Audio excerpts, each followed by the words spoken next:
Hi, everyone. Thanks for tuning in and visiting with us tonight. I'm Travis Fortney, an adult services librarian at the Willoughby Public Library, and we're coming to you live from three locations in Lake County and Iowa City, Iowa.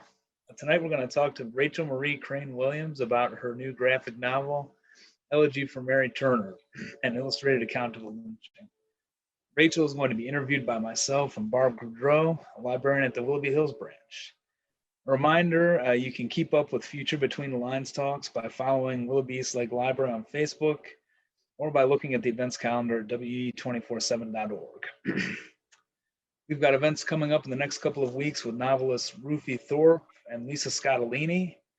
So have a look at the calendar and consider registering for those events. If you have a question during tonight's program, type it as a comment on Facebook and we'll ask Rachel your question.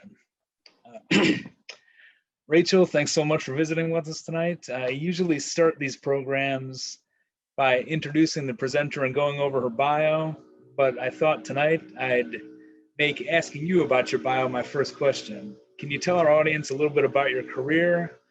I know you work at the University of Iowa, but can you talk a little bit about your training as an artist and where that's led you? Absolutely. Yeah, I'm from Eastern North Carolina, and I got my BFA from East Carolina University in painting and drawing.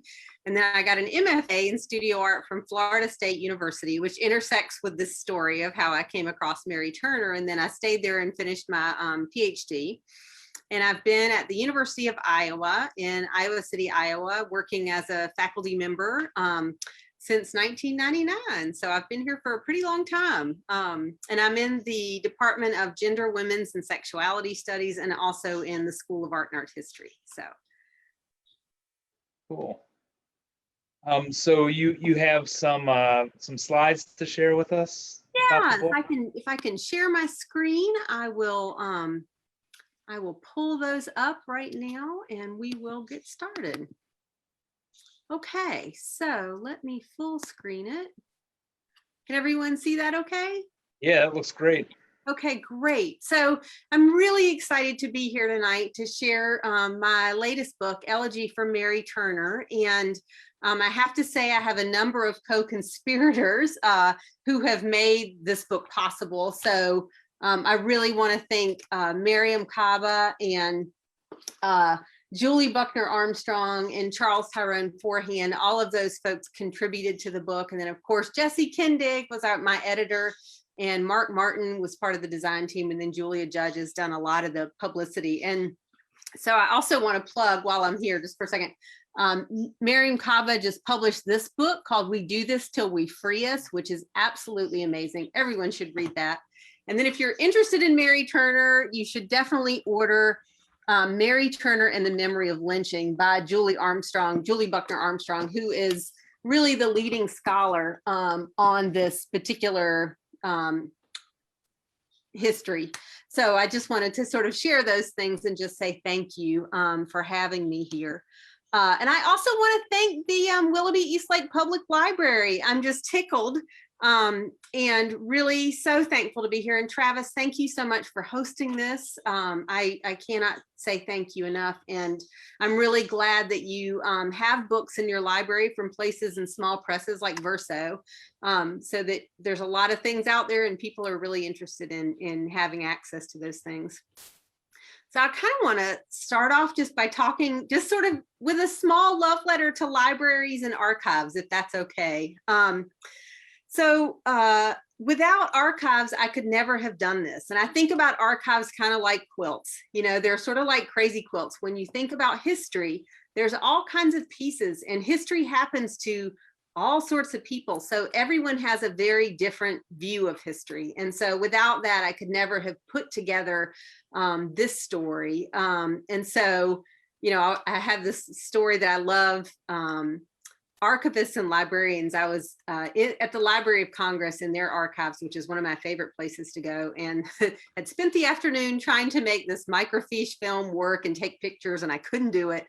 And this librarian was incredibly kind and patient. And I turned to her and I said, you know, they should build temples to goddesses like you. And she said, oh, they have already. They're called libraries. And I absolutely 100% believe that with every bone in my body. And I could never have done any of the work that I do without the dedication of archivists and without collectors and without people who cut things out of the newspaper and save them, you know, in hopes that maybe 100 years from now, someone will get their, you know, get a picture of what's going on. So I do want to just say before I get too far along that this is a hard book. It's about lynching. It's about violence.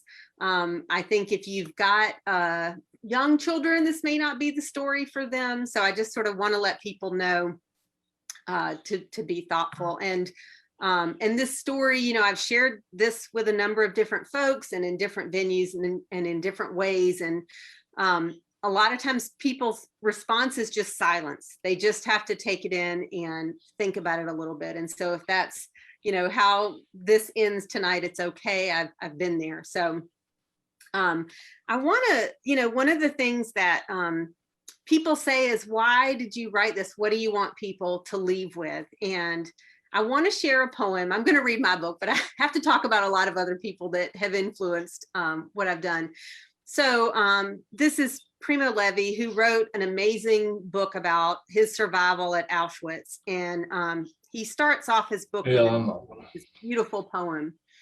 And it's, you who live safe in your warm houses, you who find on returning in the evening hot food and friendly faces, consider if this is a man who works in the mud, who knows no peace, who fights for a bit of bread, who dies because of a yes and because of a no. Consider if this is a woman without hair and without name, without enough strength to remember, vacant eyes and cold womb, like a frog in the winter. Reflect on the fact that this has happened. These words I commend to you, inscribe them on your heart. When staying at home and going out, going to bed and rising up, repeat them to your children, or may your house fall down, illness bar your way, your loved ones turn away from you. And so that stanza that he says, he writes, reflect on the fact that this has happened. These words I commend to you. And it's translated differently. One translator writes, carve them on your heart. And that is what I really want people to walk away with. When they read this story, I do not want them to forget that this has happened in the not too distant past in our country. And to remember Mary Turner in particular. So I also just want to say that there is no way to do work like this and not understand that there is a long history of narratives and images that have been used against African Americans that perpetrate horrible cultural stereotypes and continue sort of the act of oppression. So I want people to be aware that, you know, there have been a number of images that really perpetrate horrible racial stereotypes, and there's no way to sort of get away from that.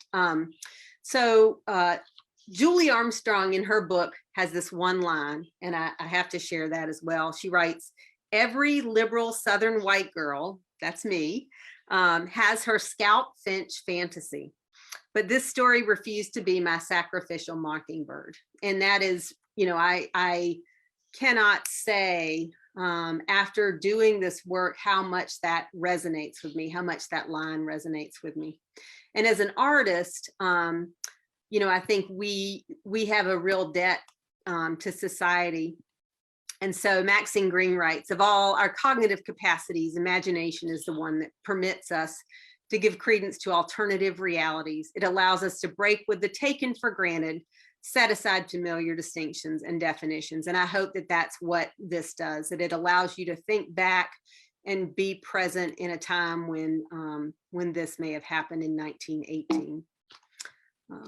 So, and I know I've read a lot and I haven't even read my book yet, but I want to start off just talking a little bit about lynching.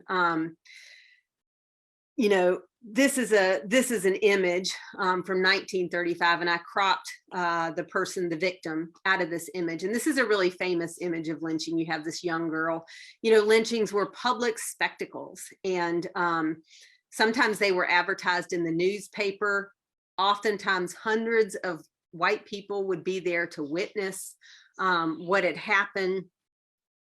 And what happens is basically, you know, a wrong is committed, or a rumor of a wrong happens.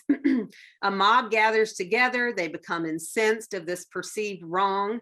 And then when the wrongs cross the race line and maybe the sexuality line, the possibility of an armed insurrection might be part of those rumors.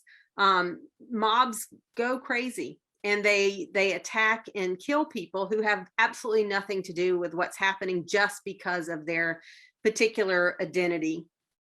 And so usually lynchings involved torture, public humiliation, and ultimately death, followed by this, you know, brutality. So there's a, you know, there was postcards people made, people took locks of hair, you know, it was just a real horrendous spectacle. And this photograph is from 1935, so not even 100 years ago, these things were happening. The other thing to remember is this is from the Tuskegee Institute. While lynchings happened all over the country, they really were focused in the South. And between 1880 and 1930, 2,400 Black men and women and children were lynched. Roughly 300 whites were also lynched. So there's a ratio in that time period of 8 to 1. And then in 2015, the Equal Justice Institute released a study, and they basically created this inventory and found that there were 900, almost 4,000 victims of racial terror in 12 Southern states from 1977 to 1950. So, you know, if you look here, you can really see that. The other thing they found is that Mississippi, Georgia, and Louisiana had the highest number of lynchings. However, they happened all over the country, like I said, and at least 550 people were killed by mob violence between 1880 and 1930 in Georgia. So that is where this story takes place. And I wanted to share this with you. These are ancestors of Mary Turner, who's the subject of my story. And this is her marker that was erected very close to the place where she was killed. And, you know, there's a lot of people in this story, but you have to think of all the people that are missing because of these lynchings. So, you know, if you can imagine this crowd of people going far back beyond the highway, I think that would be, you know, probably a better representation. And then I wanted to show you a close-up of her monument after it was erected, you know, and this was nearly 100 years after this happened. It has been shot up, it has been run over to the point where it had to be removed. You can see the bullet holes in the monument. This is what was finally, I think it was in the fall of 2020, someone shot it and then ran over it with a car and broke it. And so it had to be taken down, and in its place, the Mary Turner Project, who I'm going to talk a little bit about them and their work in terms of preserving this story, erected this large steel cross. It's going to be a lot harder to shoot at this particular target. And then this is kind of where this happened. This is the Little River and it's in Hahira, Georgia. And then this is where her marker is. So you can travel down 122. Here's the Little River, and there's a little teeny road here, and then it's right there. So you can still go to that place where this happened. So I want to just tell you a little bit about, you know, how this story came to be. I'm an artist. I think in pictures. And so oftentimes as I'm learning about things, my brain is also making images to pair with that. And so I found out about the story of Mary Turner in doing research for another book. And also when I came across her story, I found, you know, the Mary Turner Project, and they had an incredible archive. But the artist that really inspired this work is a woman from Czechoslovakia. And she's known as maybe the first woman to do wordless graphic novels, and her name is Helena Bakrakova-Ditrikova. And she also was inspired by other artists doing wordless graphic novels, Franz Maasreel. This is a fabulous image, and then Lynn Ward. And both of them were making these amazing texts without words that really kind of definitely are part of the history of comics, sequential art, graphic novels. So she was really inspiring. The other thing, if you buy this book, you'll notice is the handwriting. And that handwriting was actually inspired by postcards that my grandmother had collected. So my great-grandfather was killed in 1918, the same year all of this happened, in World War I. And my grandmother's collection of postcards are postcards from even before she was born. And there was a whole series of postcards and letters written by my grandmother, my great-grandmother, you know, around, you know, his death. And she and other people that corresponded with her used a dip pen and had this very scripted handwriting, which I thought seemed appropriate for 1918 when I was thinking about this. The other thing is I wanted people to have to slow down, you know, when they read this book and really take in, you know, what was happening. And I wanted it to be hard to read. I didn't want it to be something they could fly through. And I also want to talk about Walter White. So the text in my book is based on Walter White's piece he wrote called The Work of a Mob that was published in The Crisis by the NAACP. And Walter White's an amazing figure. This is a picture of him in 1916, right after he graduated from Atlanta University. And he had blonde hair and blue eyes, very fair skin.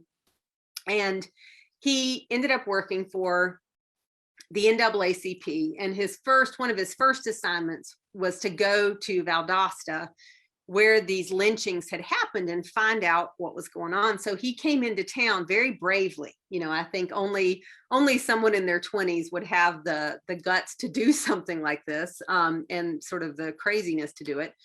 He went into town and pretended to be a traveling salesman. And so he went to cafes and barber shops and just kind of, you know, asked around what happened. I heard about this. I've read about this in the papers, because it was published in the papers all over the country.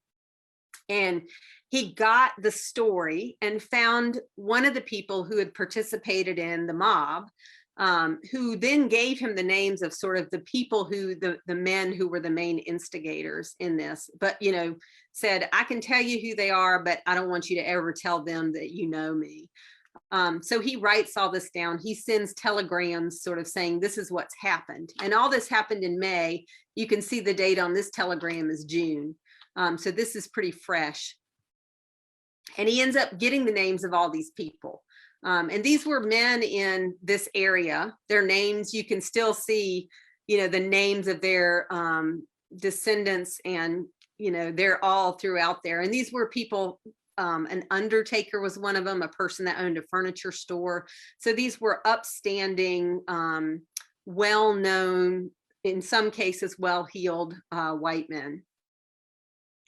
And again, this was in the newspapers throughout the country. So this came out, this is from, this might've been from the Atlanta Constitution, I'm not sure, but, you know, it tells in great detail what happened. And at this point, only 5 people, not only, but 5 people had been killed. And of course, you know, we know now that at least 11 people were victims of this lynching spree. And it's really interesting, the coverage in different parts of the country. So there's another piece I have that's in the book from New York, and they sort of say, you know, this is terrible, how can this happen? Whereas the papers in Georgia were just very matter of fact about what had happened. And, you know, the other thing you have to know is in 1918, the boll weevil came through and ate the cotton crop. It was terrible. Of course, the Spanish flu is happening. You have, you know, World War I is still in the air, and Birth of a Nation had come out in 1915 and was screened again in 1918. So, you know, I think all of these things played a role in how this violence, you know, was perpetrated and unfolded in terms of cultural. So this is a postcard from 1918, the Little River. So you can see it sort of how it was then. It looks very similar today. And so I'm going to sort of start reading a little bit. So in 1918, between the 17th and 24th of May, in the southern part of Georgia, specifically in Brooks and Lowndes County, a mob lynched 10 men and 1 woman. The woman was pregnant. Her name was Mary Turner. And you can see I've got some artifacts in the book. This is right where it is. So here is Florida. I used to have a house in Quincy. And then, so I drove through Valdosta quite a bit. And I taught in Bainbridge, Georgia, which is right here. So I'm very, very familiar with this area. And Valdosta State University is in Valdosta. This is another postcard from that same time period, from 1918. This is Pine Street. In the book, I talk about Patterson Street, which is the main street, but I just want folks to get an idea of what things look like. Valdosta is a beautiful town and has been for many, many years. Okay, so it began in Brooks County. Hampton Smith, a plantation owner, often found farm labor in the form of Black men who were arrested and convicted. These men were sentenced to jail or ordered to pay a fine. Smith would pay their fines in return for indentured servitude on his cotton plantation.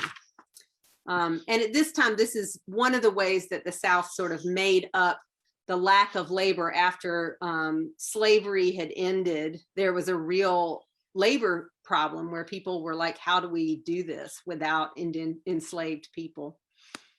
So jails and prisons became one way to make that up, that labor shortage.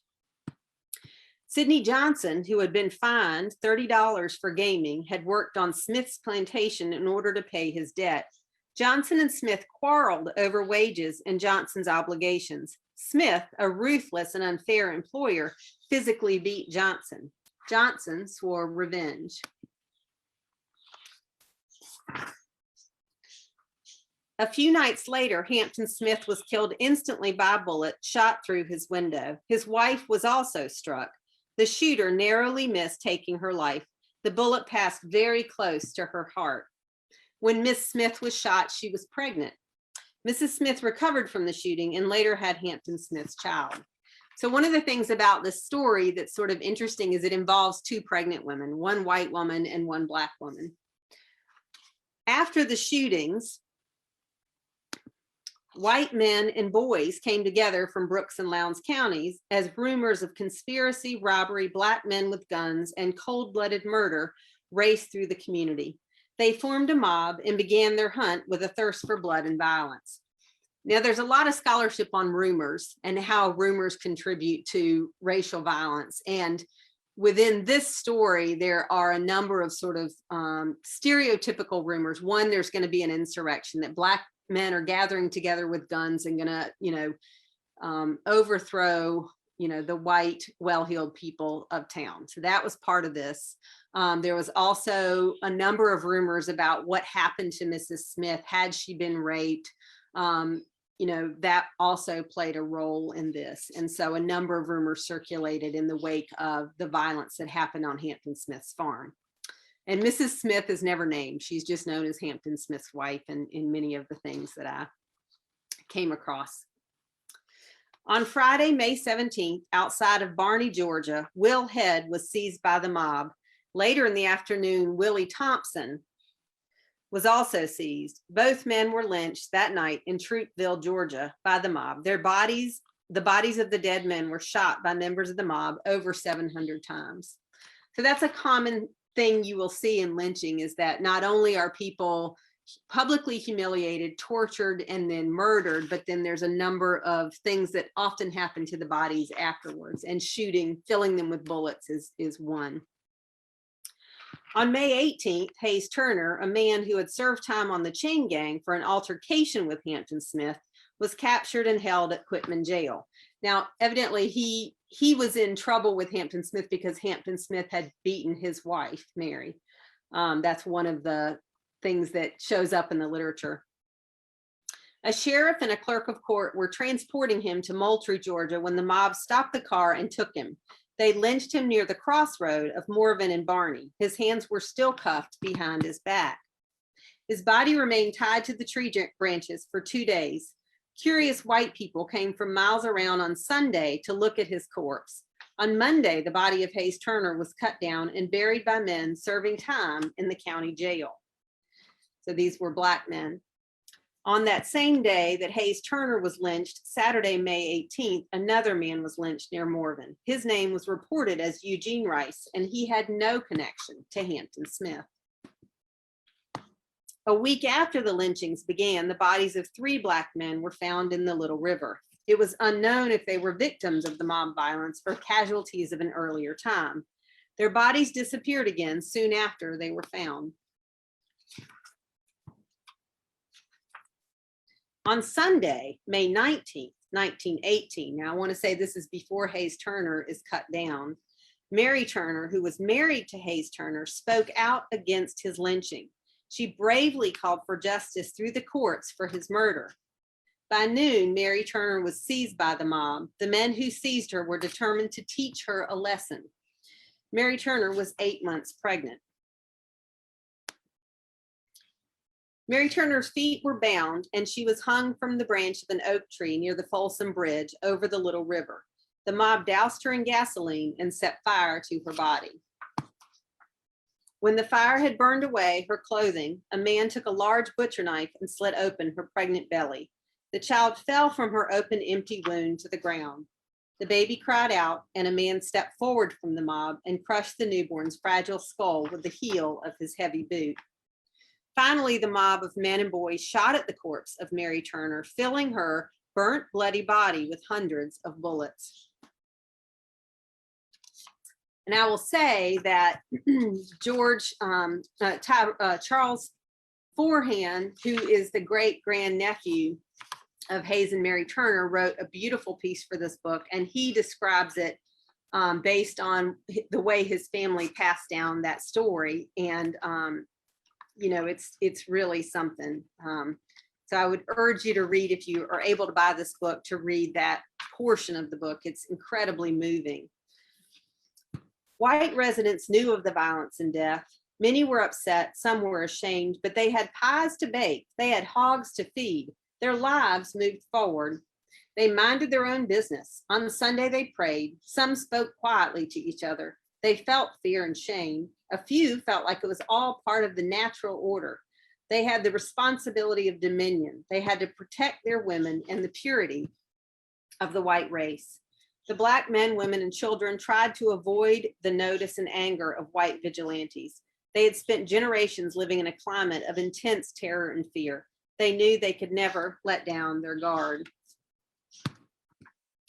Chime Riley was lynched by the mob. They bound his hands and feet, weighted down his body with clay cups used to collect sap from pine trees to make turpentine, and threw him in the Little River. There was no connection between Chime Riley and the shooting of Hampton Smith. Simon Schuman, another Black man who was not connected to Hampton Smith, was called to his front door in Berlin, Georgia, in Colquitt County. It was in the evening between 8 and 9 o'clock. He was forced from his home. His family fled in terror as the mob smashed his furniture and destroyed the inside of his home. His body was never found. Sidney Johnson, who was responsible for the murder of Hampton Smith, was found in Valdosta. The chief of police took a posse of men and surrounded the house where Johnson was hiding. Both parties exchanged fire. Johnson was killed. The crowd rushed the house and dragged out Johnson's lifeless corpse. They cut off his penis and threw it in the street. Next, they tied his body behind a car and dragged it down Patterson Street in Valdosta. The mangled corpse was then tied to a tree in Barney and set alight. What remained was charred to a crisp. And that's the end of that lynching spree. There's a lot that happens afterward. In the book, one of the things about the story that struck me is Mary Turner. You know, she's a pregnant woman, and it's hard to imagine that anyone can be lynched in the way that I've described, but it's really, you know, her particular state makes it even harder to understand. And women being lynched is not often visible in the literature on lynching, but these are the names of a number of women who were lynched between 1886 and 1957. And if you look here, some of them, you know, it's only that a woman was lynched, their names are not recorded. In some instances, you'll see that it's a mother and a daughter, or 2 sisters. It's pretty brutal. So I want to end this part of the reading with this last thought we still wait for the arc of the moral universe to bend towards justice. There has never been a full reckoning of the racial violence in our country, and there was no justice for any of the victims of this lynching spree. No one was arrested, even though their names were known. The governor knew this happened.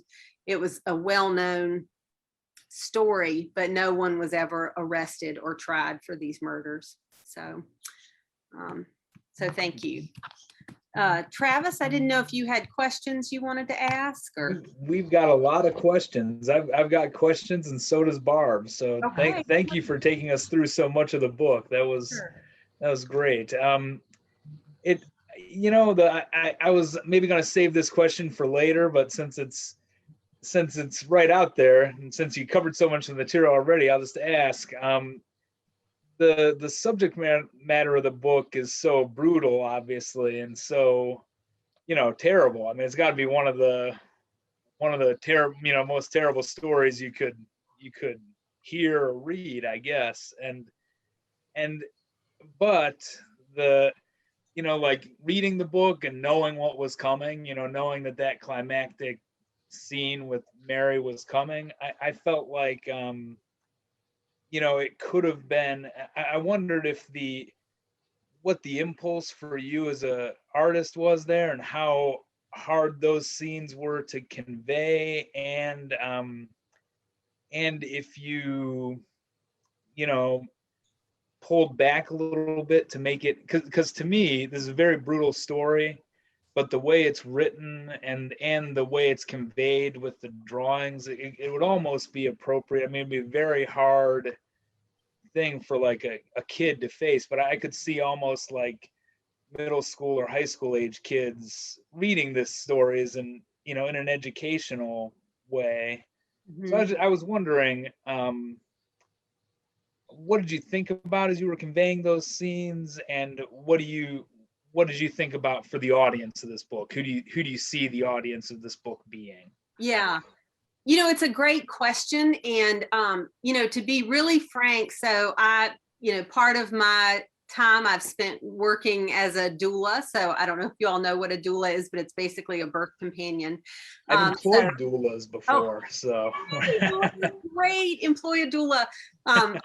So I've had a lot of experience with pregnant women, deliveries, not as a catcher, but as a support person. So that when I heard this story and I imagined a pregnant woman at 8 months facing this, I was absolutely like it. For me, it was incredibly visceral. I mean, I have been fortunate enough to have, 2 children in my womb. So I know physically what the feeling of that is like. And, Mary Turner also had 2 children at home. So the child she was pregnant with was not her first child. So, there's this crossing over moment when you have a child that you suddenly realize how vulnerable you are in the world. And so, I was just really struck with her position in this story, and the fact that she spoke up so loudly and demanded justice in such a vulnerable state. And, the way she's treated in this story, which is as a person whose personhood is not recognized, whose gender doesn't matter, whose physical state doesn't matter, in contrast with Hampton Smith's wife, who, she wasn't able to go to the funeral. She was in such so distraught, and obviously she had been shot. It's just the contrast was just striking, and the fact that none of those things saved her. In the people that lynched her's mind, in their mind, she was Black, and that was the primary thing that made her a target. And so Miriam Kaba writes this beautiful piece for the book, and she says, "Say her name." And I think that people really don't realize the violence that Black women in our country face. And it's not just physical violence, it's also economic violence. It's violence in the healthcare system, especially when you talk about infant mortality and maternal health care. So her story really stuck with me. And I actually did not, this sounds really terrible, but I could not get the images out of my head. And I thought, if I can draw these, maybe they will come out. So initially I was going to do them as etchings because I felt like drawing it wasn't enough. There needed to be like a physicality to making those images. So they are drawings, they're not etchings? Because I thought they were wood. Right. Well, initially I was going to do etchings on copper and engrave them. And I did the first image and they were just way too delicate looking and it did not match the images I had in my head. And that's why seeing the work of that Czechoslovakian printmaker, like I was like, oh, this is what I need, really raw black and white images. And so I did them on battleship linoleum, and I probably did, I'm guessing out of all the images that made it in the book, I probably did 25 of them. And I ended up, not that this is anything to talk about, but with kind of like intense nerve damage from doing that work. And so I had physical sort of feelings as I was making these images, but I had to make them. And I didn't make them with an audience in mind because I thought no one would want to see this. This is so horrible and so brutal. And, I made them and then put them all out on the floor. And I thought, this could be any story about a lynching. This could have been any of one of those 4,000 people's stories. And so I really wanted to focus specifically on Mary Turner's story. And partly because like I said, I'm also very tied to the landscape there. I've been to Valdosta. I love that area. It's really beautiful, but it's haunted. It's haunted by, displacement of Native Americans and indigenous people. It's haunted by slavery. It's haunted by racial violence. There's no way around it. I mean, it is there. So that probably didn't answer your question. I don't know if I answered your question. That was a long-winded. No, I think we got there. Pretty much it was no audience in mind, and you were just compelled to write it. And I was wondering, I did wonder that too, because the proceeds of the book I forget the name of the charity, but the proceeds of the book are going to a charity. And they're going to the National Center for Civil and Human Rights in Atlanta. Oh, there you go. Yeah. And obviously, reading it, you're obviously somewhat motivated by the say her name aspect of it, and by the increasing visibility, or increasing awareness aspect of it. But reading it, I thought you must also just be compelled by the story itself or haunted by it. And so you definitely answered that part of that's definitely something I was wondering too. So yeah, well, and the aspect of vigilante justice, which is present even today. I mean, I think about people that are, and the most obvious example, obviously, is people that are killed by police, Black people. And you have these instances where there is no reason for them to have been murdered. I mean, even with George Floyd's trial, his character is on trial. And I'm like, he's a victim of murder and homicide. And how is this the way this is being done? So vigilante actions are also sort of at the forefront of my thought here, that people can do things to one another and get away with it and not face any consequences. Yeah. I want to go back there in a second, because I think we both, Barb and I, have a whole little series of questions that kind of edges toward the political, I guess. But I want to talk a little bit more about the style of the book. Something that all three of us who read it were very interested in the font you used, which you explained it was based on letters from your grandma or your great grandma. I wonder if you think that just follow me here for a second, because I'm like I always do this to people who have readings, but I always interpret their books. But to me, it was like the handwriting almost acted as a narrator in the story. Or, I mean, did you think that, who did you think was doing the handwriting, I guess? Yeah. I mean, did you think it was your great grandma? Did you think it was Mary Turner doing the handwriting? To me, the drawings also seem like that, like the way they're drawn, the way they're so stark.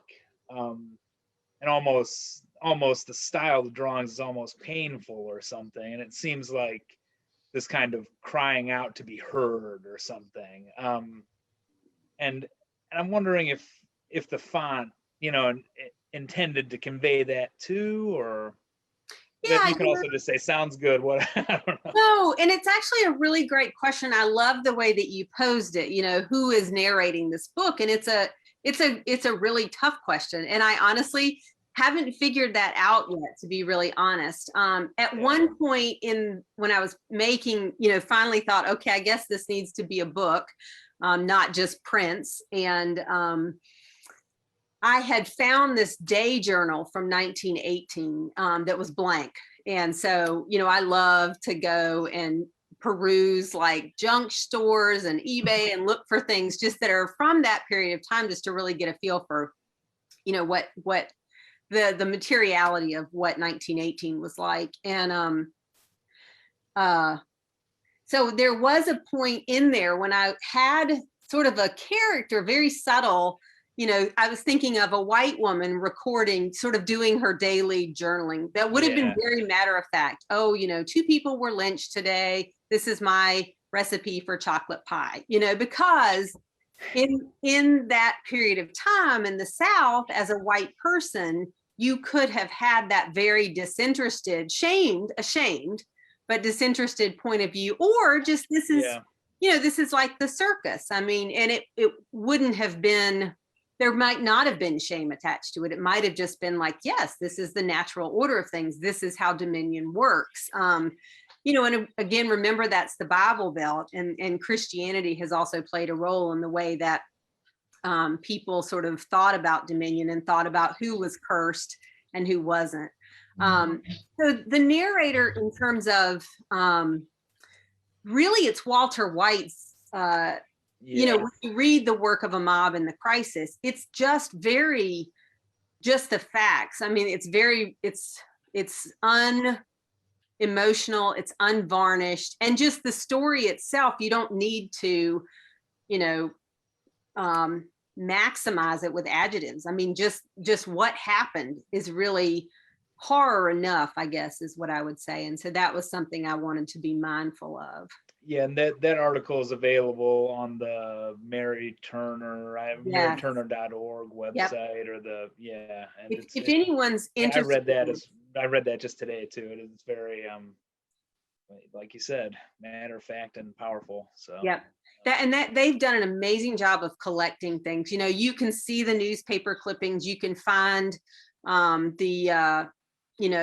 all kinds of artifacts related to the Mary Turner Project, which is incredible. And it's actually really important because those things were not easy to assemble. If you read Julie's book, she talks about how hard it was to track down the story outside of the oral history that some people didn't even want to share.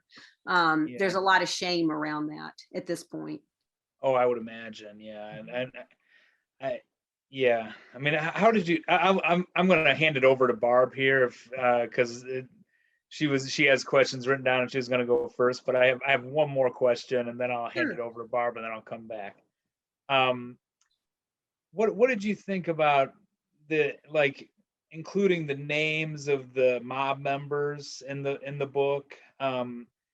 Especially from your perspective of growing up in the South, and you very well could have been neighbors personally with descendants of some of those people. So, what did you think about that as you were putting that in the book, and also in your view, how should those descendants, what should they do to? I mean, that's a big question, but how should they feel? Yeah, it's a great question. And actually, I had this conversation with a really good friend of mine, Vanna. We grew up together. And, she said, and I will cast no stones. I mean, I think we don't really know the full extent to what our ancestors did and didn't do. We just don't know necessarily all the time. But she said, Rachel, I know I had men in my family who did terrible things. but I'm not a terrible person and I haven't done terrible things. And I said, I totally understand that. And we both agreed that in spite of that, we still have to recognize that we have benefited tremendously from white privilege. We have benefited, especially as white Southern women. Nothing is more terrifying than a white woman in the South, truly, even to this day. And there's no way to get around that, and oftentimes when you think about the triangle of lynching, there's a Black man, a white woman, and a white man. And, the white man takes it upon himself to defend the purity or whatever of this white woman, and then this Black man is drawn into this, and maybe there's a relationship, maybe there isn't, but that's sort of the triangle that happens. But I felt like it was really important to write their names down, to make sure that was attached to their legacy. And it's really interesting. So Valdosta State University has been a crucial part of this work. And that's where the prints are. They have them in the archives. I only made like one good print of each block because I'm not a printmaker. I was just like, I just want to make the image and then I'm good. And I didn't want to print multiples. I just wanted to print one. And so they said, we want to put these out, but we can't do it unless they're in a space where someone is present all the time, because we know they'll be stolen or vandalized. So, who is doing that? It's unclear. Are those people attached to these folks? Maybe, maybe not. We really don't know. And so, and there's nobody who is, there's no one that would deny that there are people all over the country who are, have violent thoughts and still believe in still believe in white supremacy. And there's, we cannot kid ourselves about that. Yeah. It's, it's certainly it's a tricky topic. So Barb, are you ready to go here? Do you have some questions? Yeah, it was kind of related to what you were saying, Rachel. Did you ever get threats after this book was published? I haven't so far. And I have to say, when I went and spoke in Valdosta, members of Mary Turner's family came, which I thought was incredible. It was, for me, it was so humbling, to meet those women, and they were incredibly kind and gracious and very supportive. Her family's been incredibly supportive. And no one came that was, threatening or frightening. And, again, I grew up in the South, and I have the privilege of being a white woman. And so I'm not sure that I would be the target of those, those threats and that violence. And so I haven't gotten anything like that. Luckily. Well, I kept thinking about those. It looked like drops of blood or stains on some of the paper. Was that intentional? Well, I hand lettered the whole book. So the whole book is written with a dip pen. And it's a messy process, and I'm a messy person. And so oftentimes, it would scratch or blot. And when you look at documents from that time period that are written in that same way, there are all kinds of blots and, dribbles. And, of course, paper now is ubiquitous. We can get 500 sheets of paper, but at that point in time, it wasn't like that. And so you would just make do and write on the paper you had and keep writing. And so I also wanted to get a sense that, it was being written in the moment, it was happening in that moment. So, okay. That's why it was there. And when you were reading part of the book and you said they can never let down their guard. And actually that is something that I've heard currently people say, minorities, they always have to have their guard up watching for violence. Yeah, absolutely. I mean, I believe that there is, that is truly the reality in our country. And especially now, I mean, in the wake of, what just happened in Colorado, and then the violence that's been happening against Asian American Island Pacificers. I mean, it's a very, we have a very violent past and a violent country right now. And there's no doubt that racial hatred, unfortunately, is woven deeply into the fabric. And we really have got to reckon with that. We have to reckon with that as a country and admit it, and admit our role in it. You know, I think our history, that is how our country was built. Yeah. And I think it's wrong for people to say, this is not America. This is not what we're like. Yeah, it is what we're like. It actually is. It actually is. And in fact, I was reading something that in the early 20th century, German lawyers came to the United States to see how the racial laws were applied. And they actually thought, they hid what they did. And they were surprised that we were so open about it with the postcards and, you know, a lot of people there. And yeah.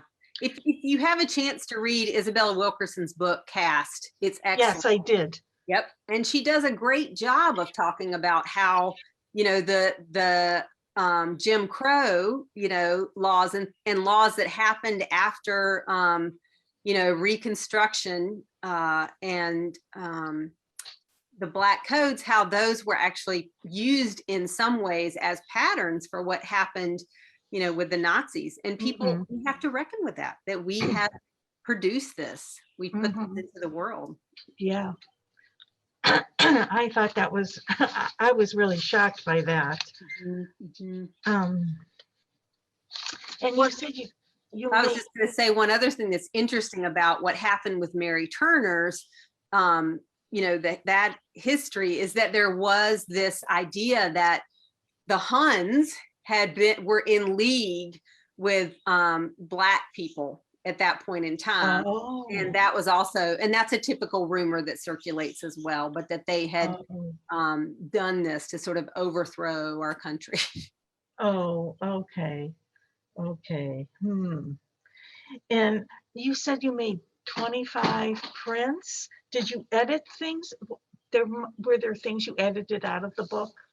Yeah, you know, I did a couple versions of this book. Actually, it's kind of interesting, and wrote it in a couple different ways. And, you know, some of the prints I'm quite happy with. Some of them I, you know, would like to do again.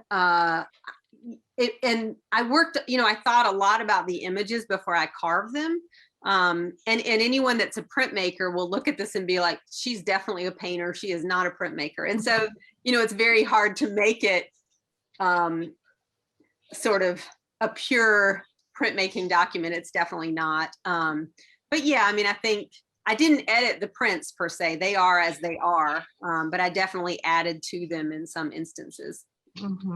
So you must have unfinished artwork in your studio. Yes. Okay. Okay. That's place to store it is between my mattress and the box spring. So, you know, if anything ever happens to me and people take my bed apart, they'll find this cache of paper and ugly drawings. So okay. Most creative people do have that. They start something and then something else comes up that's better, and they get back to it maybe eventually, but the spirit has to move you to do it. And did you have any early experiences with the graphic nonfiction that you realized it had a lot of power? Yeah, you know, the only comic books I grew up reading, you know, I read the funnies as a kid because we got the newspaper a lot and I loved the comics. But, you know, I had this neighbor and they had this shed, and in the shed were their son's comics, which were like, you know, very odd comics from the 1970s. But I really didn't grow up reading comics per se, or as a comic. And actually, ironically, we sort of talked a little bit about this at the beginning. Harvey Picar's work is what really turned me on to comics. For me, it was just this amazing moment when I saw his work. I said, wow, you know, I was a qualitative researcher and I did ethnographic work, and I thought I could totally illustrate my ethnographic work, and that had never occurred to me before seeing his work. So I owe a debt to Ohio and to Cleveland and to Harvey Picar. Yeah, from Cleveland, actually. That's right. That's right. Yeah. Amazing artist and writer. Yeah. Yeah. How do you consider yourself an artist first, or an academic, or mother, or? Yeah, I mean, that's a really good question. I mean, I have a lot of different, I think like anybody, I have a lot of intersectional identities. I really, my first love, honestly, is teaching. I think that is really a key part of my identity, is being a teacher. I think I'll always cling to that. I think of myself as an artist. People either like my work or they hate it, and that's okay. It doesn't matter to me, because I have to make it one way or the other. I do feel really drawn to my family and to my friends. I'm a very relational person. And so, there's lots of people that made this book possible. And so I think about that as well. How do you balance your work life and your home life and the artwork? And COVID has made that such a great question. And I never think of it as a balance. I just think of it is what it is. Every day is just its own day. And, this book has been interesting because my kids watched it happen, and they, most of it I did at the kitchen table. And so, I have, they were very patient, and my parents, same thing. I took up their kitchen table when I came home. And so, that my children have grown up with our house being sort of a de facto studio, and my husband is also incredibly patient. So I'm very lucky to have such a wonderful and supportive family and partner. Is he an artist too? He's actually a scientist. He's a biochemist. So okay. Very interesting. Yeah, he is. Right and left brain. He's a photographer, though. He makes photographs that are just beautiful. So he's an artist in his own way. Okay. Travis, I think that's all that I have. Okay. Travis, Thanks, Barb. Yeah, I'm here. Is there any other, are people asking questions? Well, I've got a few more I can ask. So, let's see. I want to ask this. I want to get back to the political stuff, even though you can never exhaust that stuff. So let's just go deeper, I guess. But there's a passage of the book that let's see. Oh, sorry, having a little technical. That's okay. There's a passage of the book that conveys the white community's reactions to the lynching. It says, white residents knew of the violence and deaths. Many were upset. Some were ashamed, but they had pies to bake. They had hogs to feed. Their lives moved forward.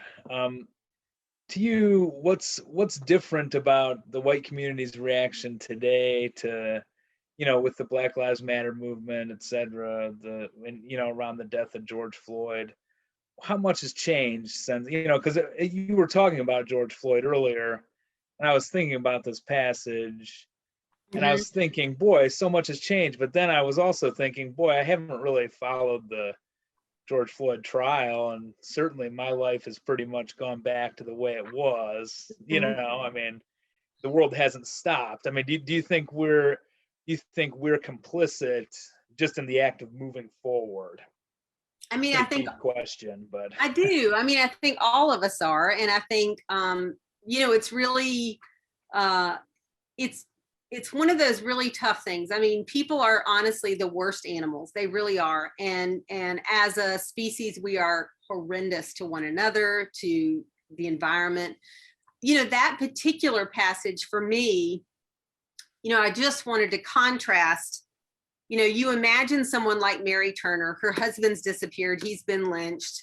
She took her children to a relative's for safekeeping because she knew what was coming.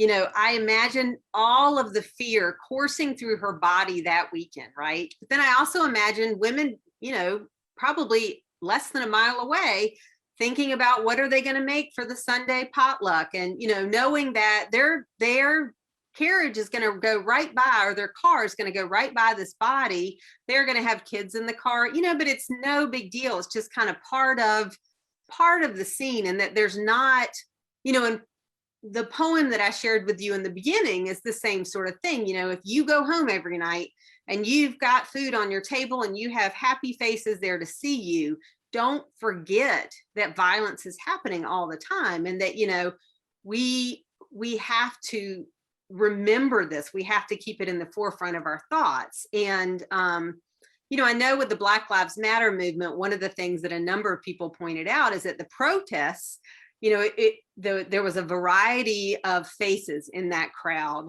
But then it was also really interesting who was able to take up space and who was not able to take up space in some instances in those protests. And I think, you know, that's something we should always be aware of. But I really believe what Black feminists believe, which is that my liberation is bound up in yours, you know, and that until you are free to not live in fear, you know, which is what Barb was talking about. I am not free to live in fear, or to live without fear. I mean, so I really believe that, you know, our liberation is bound up with each other's freedom. I think there's no way to get around that. And that's really an important thing to consider. And, you know, I wanted to make it clear that white people knew this was happening. White people came out by the hundreds to see this, you know, and how could you witness something like that and then just go back home and go to bed and know that, you know, 2 days later, you might get another chance to see the same thing, you know. And of course, again, Birth of a Nation had been screened at least 2 times and then again in that year. And so people saw that movie, and this was sort of this real life enactment of those fantasies in that film. Yeah, to me, that's one of the most disturbing parts of the book, actually, just that brief line where you talk about it.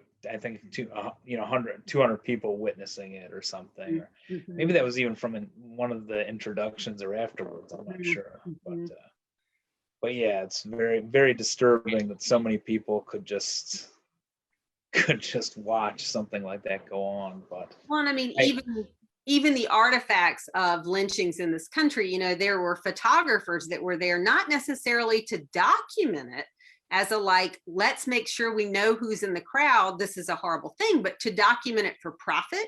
You know, in spite of all that documentation, none of those people are arrested. You know, I mean, it's very interesting. And and I mean, so I suppose at least today, some people are, I mean, people are getting arrested, and you know, there seems to be this question of how you deal with, I mean, people seem to be willing to call these, you know, killings of Black men crimes. They seem to be willing to hold people accountable for crimes. I think of something like a galvanizing. I'll just tell a personal story, kind of semi-personal, but a galvanizing moment in this thing for me was when Tamir Rice was killed, and that was in 2014. And he was a, you know, youngish kid in Cleveland. I happened at that time to be working at the East Cleveland Library, which is a poor Black community in you know, suburban Cleveland. And to me, it just filled me with so, you know, because I just recognized the kid, and I knew that he was a, you know, little kid, and I knew that you know, that these narratives, you know, this narrative of like he had a toy, you know, he had a water gun or something, and so, you know, this narrative of like putting him at fault in some way because of that just wasn't true, because I'd seen, you know, and so it just made me so angry. But at that time I was kind of surprised, because the world just wasn't that upset about it. I mean, it was upset, but it was big news. But flash forward to 2020, and I think more people are upset about it, and there seems to be at least a reckoning of, you know, a willingness to punish this stuff in some way. Well, and you know, that's a whole nother thing that's really hard to wrap your head around. I mean, you know, there redemption. There's no redemption for the people that have been killed. I mean, that is clear. And in fact, in the process, you know, oftentimes their memories are sullied. You know, every terrible thing that they've ever done, and all of us have those things, is trotted out publicly. So, you know, that's paired with their death, their tragic death. But, you know, I think the idea of accountability And that accountability has to be further than just the person that committed that crime. You know, Yeah. what have we put in place so that that person could do that? You know, what have we put in place so that these systems happen, so that people have guns? And you know, it's a really hard question to wrap your head around. I think I really, again, I want to plug Miriam Kava's book, We Do This Till We Free Us. And you know, it's really important, if you share narratives of violence, you have to think about, you know, it's not enough to focus on that violence, but also the perpetrators of that violence. You know, in what system were they created? You know, people are not just born that way. I don't believe that at all. I think things happen that enable them to cross some line of humanity. Yeah. And you know, what is that? What pushes them to that? You know, That's I have true. this double echo. Uh-oh. Barb, you're muted. You're muted. Okay, There you I have this double-edged sword. You're talking about Tamir Rice, and I have a son, and he's grown, and he is a police officer. Absolutely. So I always worry about him, and then I worry about who he's interacting with also. And I just can't even, some days I can't even think about it. Yeah. It's so upsetting to me. Yeah. It's so, we never talk, he and I never talk about his work. I don't want to hear about it. I just Right. don't. Because I know maybe he's trained to see certain things that I wouldn't see, or see them differently. Mhm. So it's just really scary for me. And Yeah. the other thing you were talking about, reconciliation, don't they have a truth and reconciliation project in South Africa? Yes. I don't know how well that's working, but at least they're admitting that these things Yeah. happened. They're not trying to, and that's something I think we should have in this That's a country. big part of it, I think. Yeah. You know, Yeah. and I see that more and more. I mean, I think about the Equal Justice Institute. I think about the museum that's, you know, really commemorating and memorializing victims of lynching, and that monuments are beginning to be erected in places where, you know, things happen related to the history of slavery, that were related to the history of displacement and removal.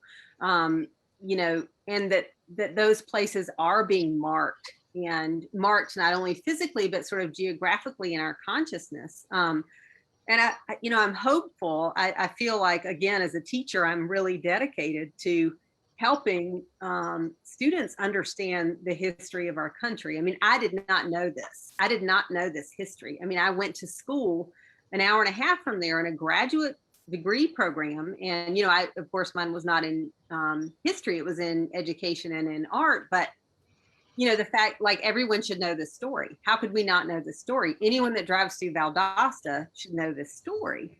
Anyone, I mean, anyone who goes to school in the U.S. should know. I mean, you know, should know some of this history. I mean, in some way. Yeah, absolutely. And so I really believe that, you know, and that's a lot to put on history teachers. That's a lot. It is, yeah. You know, it's a big burden to lay on their shoulders. But I think we cannot gloss over what's happened. And, you know, the other thing is, it's not just African-American history that should be taught during African-American History Month in February. This is a history of white violence. You know, it's a history that belongs to all of us who are white. That's true, yeah. And I think that's really important. And, you know, our country is made with all kinds of interesting histories. You know, some are amazing, and some are horrible. And you know, it's not all bad all the time or all good all of the time. It's a mixture. Yeah. Well, but before we wrap up, I want to tell people to buy the book. And I forgot to provide a link to the book, but the book's available in CleveNet if you know, through the library. If you look at we247.org, it's also available at MaxBacks, maxbacks.com. Did they send book plates to MaxBacks? I can't remember if we did that, or you didn't send signed book plates to Max, or but anyway, Suzanne will send you a nice copy of the book from Max. So, and I want to ask you to wrap up here. I want to ask a few questions. I always like to try and point people to books that are similar to this one. So let's see. So in Julie Armstrong's Afterwards, she talks about the idea of hidden memories. Yes. And I think these types of narratives are crucial. There you go, crucial to understanding ourselves as a society. So can you recommend any other books that highlight other hidden memories in our culture? Yeah, absolutely. Tim Tyson is an amazing author. He's written a book called Blood Done Sign My Name. That's really about violence in the 1970s in North Carolina. Again, I really cannot say enough about Julie Buckner Armstrong's book, The Memory of Lynching. She does a beautiful job of talking about not only the story, but also how artists have memorialized this work and been inspired by this. There's so many amazing things to read at all different levels. In terms of comics, there's a great series of books called March. Hopefully you all have that. And students have been checking that out and people have been checking that out. I have to again put a plug in for my other book, Run Home If You Don't Want to Be Killed. The Detroit Uprising of 1943. It's really about the racial uprising during World War II in Detroit. And 3 days of hell. And so it's a comic. So if you're interested and you like comics, let me know. Yeah, great. Yeah, I would have read that one too, but I missed that it came out at the same time here. So I'm sorry about that. Oh, no. So are there, you may have answered this already, but are there other artists that are working in this medium of like half graphic novel, half art book, that you admire and that you want to, put a plug out for? I'm a big reader, but I haven't read a book like this one really, but I don't read many graphic novels. And so yeah, I was just wondering if there's other artists you admire who are working in this medium. Yeah, it is a very strange book. I will say that. And honestly, when I did it, I was like, I don't know that anyone's ever going to want to publish this, much less read it. So it is kind of an odd one. But there are so many amazing, graphic novels really related to race and racial violence. So, well, of course, I think March is great. There's a whole series that Helen Wang has put out that are sort of biographical pieces about various civil rights leaders. There is a beautiful book. I think it's Hoshi Anderson wrote it about Martin Luther King. There's just all kinds of things you could read that are graphic novels if you're interested. There's another piece that I absolutely love called Bayou, and I was trying to think if I have it sitting around, I could share the cover of it, but that's an amazing piece. It reminds me of Beasts of the Southern Wild, which is a phenomenal movie. This is a great question, and there's so much out there. And I think as librarians, y'all are probably one of the best resources for this. Yeah. This question.